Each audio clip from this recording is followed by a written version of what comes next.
if you're not in the game, Yeah. and you're just sitting on the sideline, you really don't understand the difference, the nuances, and the struggles of trying to do the right thing for our people. When I wrote the article about you, you know, and I just outlined everything that every black man in the barbershop, black woman would talk about in the conversations, because I always go back to it, because basically everything that everybody was saying about you, whether she's black enough, does she like black men, she's putting black people in jail, you know, the common things that was actually said.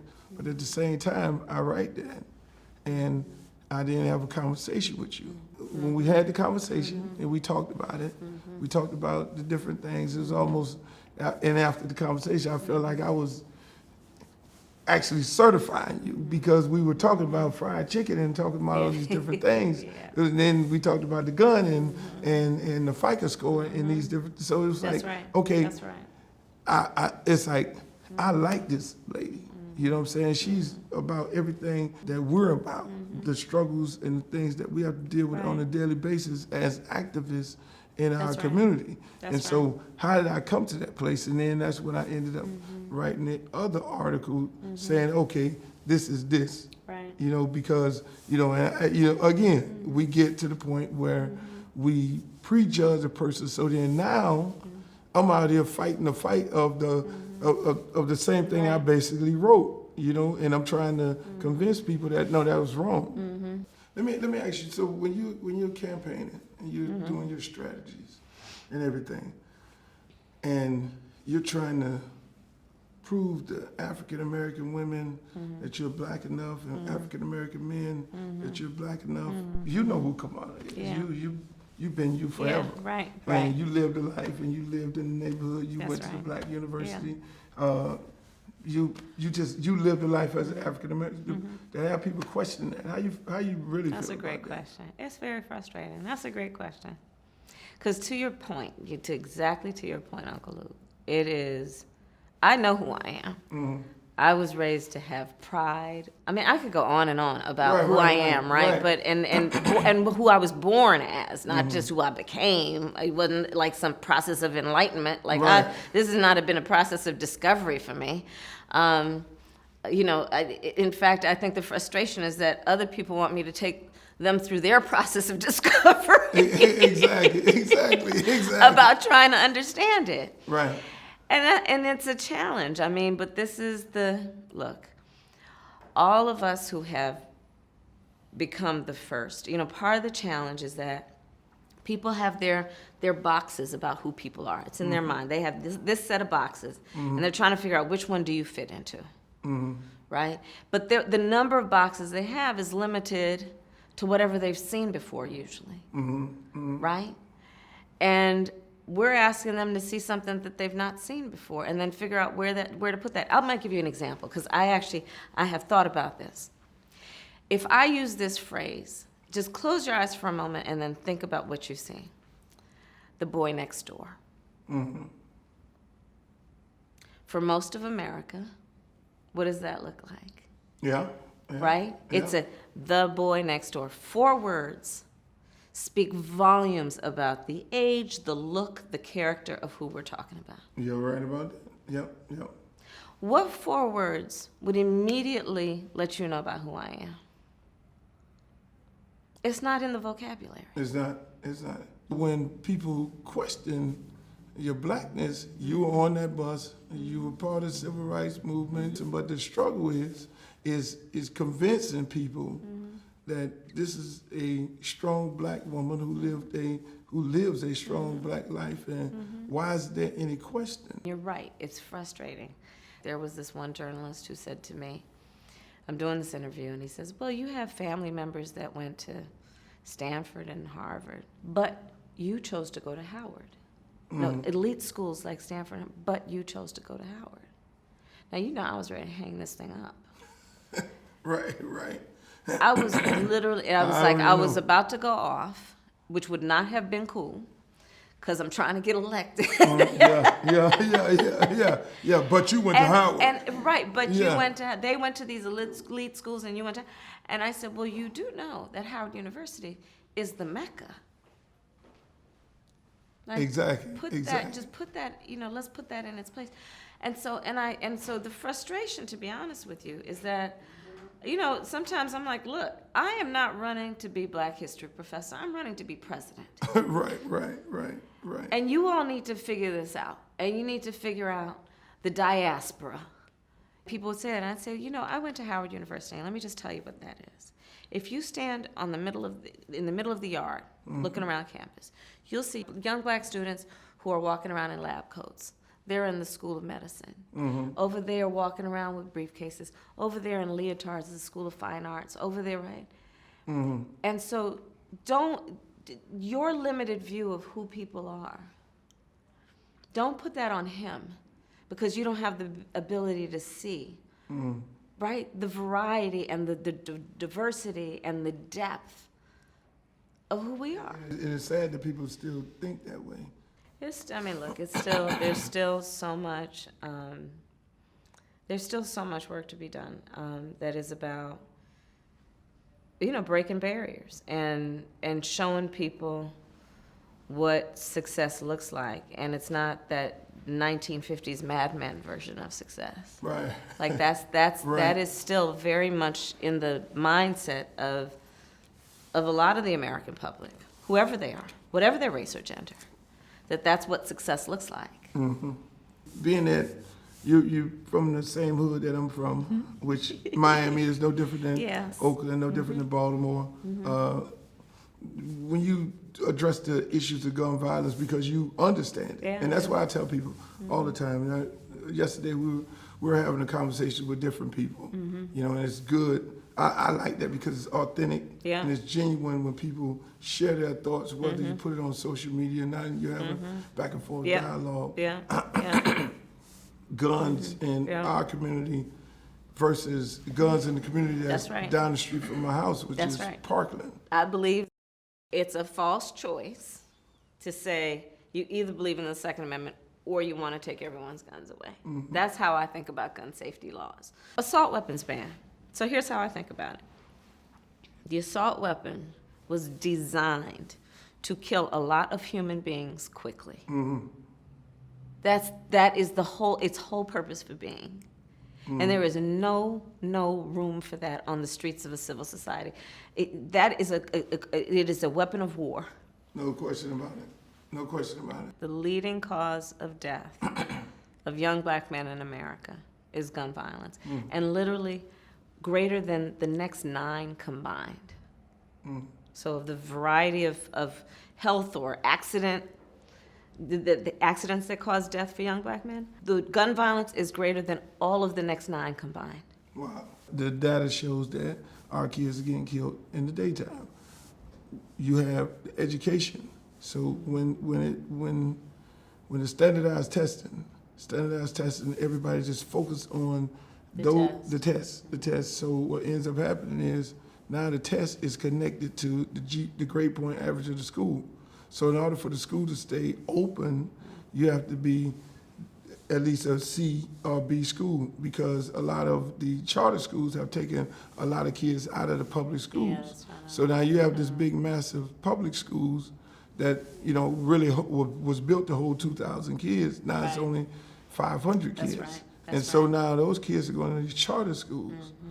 Charter schools are letting them out at 12 o'clock in the daytime. Really?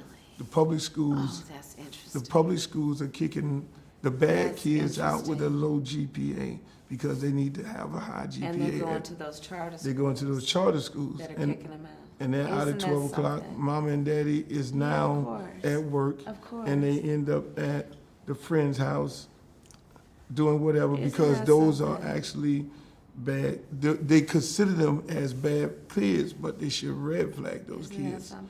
So if you look, and so I started looking at it on a national, Wow, that's something.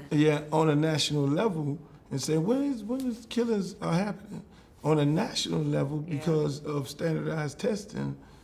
That's happening in every You see, a lot of yeah. cities, inner cities in America. See, that's what I'm talking about, which is we always have to do the math. And first of all, ask why, what happened, Yep. and then take it back. Yep. Well, yep. you know, one of the things about, running for president, one of my motivations and reasons I'm running is for all of the children that we're talking about, and in particular focusing on public education. Because, you know, back to the point of us being bused. Mm-hmm. And so one of the things, for example, is I will have a nurse and a social worker in every school, Okay. right? So Should the teacher have a gun? no, Oh, okay. no, I want to give teachers raises, not guns. What they do in their private home, that's their business. Right. But They not passed legislation in Florida that no, teachers can no, carry guns. no. I do Right. not want our children walking into a school and it being militarized and like it's a penitentiary. Mhm. No, Mm-hmm. no. Good. No. But here's the thing. If you look at history, Brown versus Board of Education, which with Thurgood Marshall and all those guys desegregated America's public schools in 1954. Mm-hmm. And to your point about the trends in public education, what also started to happen is then all these black children started going to these schools. And a lot of the white families with resources pull their kids out of those schools. Mm-hmm. Mm-hmm. And so you can also track what started to happen, which is then more private schools started to be built. And you started to see the resources leave public education. Mm-hmm. And so then you talk about the effects that you're talking about as another extension of that trend. Mm-hmm. And so you walk into public schools in America today, and you see exactly what you're talking about too. Right. Which is it is almost, some say, worse in terms of the segregation Mm-hmm. that has now happened as a result of not necessarily laws that are about race, but certainly rules that are about economic status. Mm-hmm. I think everything is all connected to education, because if you don't, if kids are not able to get the proper education in, it's a tough road coming from that. I mean, I've started so many mentor programs over the years, and I did one in Bayview Hunters Point, which in San Francisco at the time had an annual household income of $15,000. And I'll never forget. And I went to the president at Howard, and I said, please send me boxes of yearbooks. Because I realized that when I would talk to the kids about what it meant to go to Howard, and I would say this huge yard, and I'd say all these kids, and I'd describe it, that I'd see blank faces in the kids. They couldn't picture it. Right, They right. could not picture it. Wow. They couldn't picture it. If you were describing that prison yard, They can picture that. they saw that. Yeah. And so I got the yearbooks. I got boxes of them so that they could turn the pages and see their faces in the members of the debate team. Exactly. And see their faces in the members of the sororities and fraternities. Mm-hmm. Like literally so they could see it, Yeah. I do that. I Right? do that every year. right? I take kids from the inner city that play football, and what we'll do is we'll take them on a college tour Right. around the country. Because there is nothing in society that is showing them that if they have not seen it. Yeah, if they're not That's seeing the it. crime of it all. That's it. That's right. There's literally not, if they're turning on the TV, there is nothing that will tell them that. Right. And- If they're, like literally nobody, in terms of the system, whatever that system might be, is telling our children, this is who you are. Mm-hmm. No question about it. So what's your take on mental health? A lot. I've actually worked on it for years. Here's the thing. We have generationally babies who are born into trauma. It is not physiological. It's not genetic. It's environmental. Wow. Because whether it be violence in the home, violence in the community, or poverty, which, by the way, poverty is trauma-inducing. Mm-hmm. Yep. And our children are going without the diagnosis and treatment. And so what ends up happening? They act out in class. Mm-hmm. What ends up happening? They start self-identifying or being identified as a bad kid. Mm-hmm. There's a friend of mine, longstanding friend, who's now the Surgeon General of California, Dr. Nadine Burke, who was running a clinic in Bayview Hunters Point and looking at what's called the ACEs factors. So if a child, for example, has been in foster care or has an incarcerated parent, and then if you look at these objective factors, you'll see health outcomes that are associated, not directly, Wow. but the circumstances create the same situation. Exactly. And interestingly It's enough, like a chain. yeah, It's not but it's broken. all connected. And here's the thing: for years we have accepted this theme that Black Americans have genetically high rates of high blood pressure and heart disease. We have accepted it as genetic. Right. Then there were some epidemiologists and some scientists who did, because all of us can be traced back to the original tribe, based on body size and shape and all that. And so went back, and in the original people who are still there, no such heart disease. Wow. No such high blood pressure. Well, what happened? 400 years of slavery happened. Yes. And trauma, Was built up through that. and not genetically, but environmentally, because there'd never been a real intervention to deal with the trauma, and you pass trauma on to children. And it's not the Yeah, 'cause parents' they're fault, living- it's they're- about the environment. It's the environment. You So become unless- a product, right. product of your environment. Right. Yep. And so unless we've had serious intervention, it will go on generationally. And trauma is it is something that is almost like a physical barrier. Trauma can handcuff you. Oh yeah. But Right? and the wild part about it is, like, I have a youth program right in Liberty City, and we have about 800 kids on a year-round basis. Been doing it. This is our 29th year, and those kids that are in my program, if there's somebody gets shot or murdered in the neighborhood in Liberty City, 9 times out of 10, they're one of my kids' little brother, and so there's no programming anything of Those children. for those children, because they're living, just like you say, they're living in this traumatized household, or they just saw their brother get murdered. They've been to more in the front funerals yard. of somebody who was under the Yeah. age of 25 when they died. I know. Exactly. I know. Every Saturday it's a I new know. funeral. It's like going to the They have a nightclub. whole protocol for it. Yeah. Like literally put somebody the dies, t-shirt on the everybody shirt. gets ready. They have like an Yeah. assembly line of things that happen. I know. Yeah, T-shirt or I it's know. like a proud I thing, know. but then just like to your point, those people are somewhat traumatized, but they became immune to it. But technically, you're traumatized. So to your point, the way that I've always talked about it, like post-traumatic stress disorder is what it is, right? So like an oversimplified way of thinking post-traumatic stress disorder is like, so imagine there's a busy street and you're about to cross the street and a Mack truck comes barreling down. Because it's part of our species survival thing, that you'll produce something without even thinking about it that will cause you to jump back. If every day you're walking across that street and at some time that truck comes down, at some point, because you're overproducing this thing, at some point you're going to look at that truck and you're going to keep walking. Yeah, you are. No You're question going to about keep it. walking. No question about it. Because that's part of what happens with post-traumatic stress disorder, that because your body has a natural instinct. It's part of this, again, the survival of the species, to protect yourself. But at some point, you overstimulate this thing, and it just makes you numb. Yes, no question about it. Right? Yep. What we want for our children is that, not that when they went to sleep at night they were hearing gunfire. Talk about a people who have suffered so much pain as a result of injustice.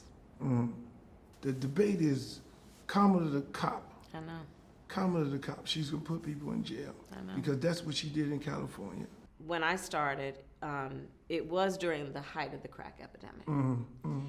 And then there was also a lot of gang activity in Los Angeles and some other places. So the California legislature started passing these really draconian, tough gang enhancement laws. And which means that whatever the underlying offense was, if somebody was a member of a gang, the sentence would be even higher. Oh, okay. So I'm sitting in my office one day, and I had just started couple years, and there were a group of people outside of my office talking about how they were going to prove a gang case, and because they were trying to figure out with this new law how to do that. And they said, well, they live in this neighborhood, dressed this way, listening to this music. Oh. So I stepped out of my office and I said, hey guys, hey Kamala, they said, how you doing? I said, great. I said, you know, that neighborhood, well, I got people who live in that neighborhood. Wow. That style of dress, well, you know, my family members dress that way. And, Wow. and that music that you're talking about, and I'm going to date myself, Uncle Luke. I said, that music you're talking about, I got a tape of that music in my car right now. Wow. And indeed, it was too short. Wow. So they had to profile you right then. Well, this is the point, though, isn't Yep, it? This yep. is the point. This is the And point. That's little small things like that in different office places in America. We don't realize that we're really actually profiling Right. people at the same time. Right. But- And that people in power, their perception of things creates the reality for the other people, right? The way that they perceive the people in power, the folks that we're talking about, will have an impact on the way they treat those communities. No, Right? No question about it. And so if you don't see that what is there right now is that you're looking at a high school honors student, if you don't see that, if you don't see Tamir Rice, if you don't see a Tatiana Yep. for being an auntie in her own home, it can have lethal consequences. Why do we dismiss the fact that the job is a prosecutor and is designed to put people in jail? Right. You know, but at the same time, what are we doing to bring people back into civilization, you know, with the programs that we have? Because there will be prosecutors. Right. And so, do you want somebody who's making those decisions who sees your son for the high school honor student he is? Do you want somebody who sees that young woman and knows her potential? Do you want somebody who understands that this is not that the war on drugs was a failure and criminalized a public health issue? Or do you want somebody who doesn't see that? I mean, I can't tell you how many mothers of homicide victims that I have hugged who came to me and said, I only want to talk to Kamala. And they would come to my office and they would cry. I'd have them come to sit on my couch, and they would cry and they'd say, nobody is taking the death of my son seriously. They think of him as a statistic. Had he died maybe by a car accident or cancer, maybe somebody would recognize and honor my grief. But nobody is taking it seriously. They're not investigating it. They're not looking for it. And I want justice for my son. And they would know that they could come to me, and I would see them as a grieving mother and not the mother of a statistic. Right. I created one of the first programs in the country. I was elected DA in 2003, which was long before I think the country started to understand that we need to actually reform the system, right, in the way that they do now. Back when I created Back on Track, which was a program about getting jobs and counseling to people who had been arrested for drugs, like literally they would have been felons for life. And I said, nope, we're going to dismiss the charges against them. And the whole program is about jobs. It was about seeing these young men as fathers and I would say, I don't care if they're not, I mean, I care, but even if they're not paying child support, doesn't mean they don't love their children. And so we're going to focus on that. We're going to focus on what we need to do around housing. We even had a whole program about it where I had trained them on landlord-tenant law and consumer rights so they know their rights, right? When I created this program, people said to me, what are you doing? You're supposed to be locking people up, not letting them out. People said to me, why are you giving them jobs? Other people want jobs who haven't committed a crime. This mass incarceration system has to be ended. And that's why, as president, for me, it's about ending mass incarceration. It's about holding law enforcement accountable, both prosecutors, police and prosecutors, because people talk about police, but also prosecutors. Right. And it's about what we need to do to take the profit out of the prison system with these for-profit prisons. Oh, yeah. And the profit out of the whole system around bail and money bail, which means that people are sitting in jail every day simply because they don't have enough money to get out. But people who have money for the same offense are walking around free. That's economic justice as well, criminal justice, right? Yes, no doubt about it. So these are the things. But I know the system, and I know that as president, look, let's look at who's on that stage. Before they were running for president, who was working on reforming the system for decades besides me? Yep. You've got And folks like they had opportunity. they had opportunities. They had opportunities to do different things. But very few of them, before they ran for president, have a lifetime of experience and dedicating a career to reforming the system. And so, it's real easy for people to, my opponents are going to try and do that because, look, they're also concerned about, like, is she going to get the black vote? We need to try and not make that easy. Yeah. We have to believe one door at a time. And we have to also believe that these things are possible and not wait for people to give us permission to believe it's possible.